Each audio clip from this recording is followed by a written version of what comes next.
Hello everyone and welcome to a quick Microsoft Word tutorial. In today's video I want to show you how to embed a font in Microsoft Word. This is actually quite simple. First we open Word, and here we have a file with a lot of text in Calibri. To embed the font in this Microsoft Word file, I click on File at the top and go to Options. Here we switch to Save, and at the end of the menu I find Preserve Fidelity when sharing this document. Our current document is already selected here. We check the box to embed our font in the file. I could now check another box to save only the characters used in this document. This reduces the file size but has the disadvantage that the file is difficult to edit. If the recipient uses characters that are not available, for example, a different font will be used.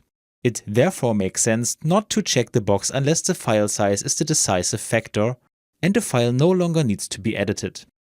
In addition, you can set that the common system fonts should not be embedded.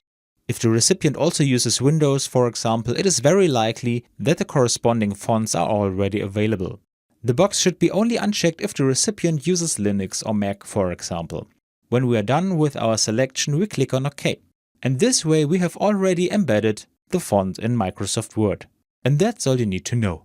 I hope you enjoyed the video and I will see you again in the next tutorial. Until then, your tutorial guy. Bye.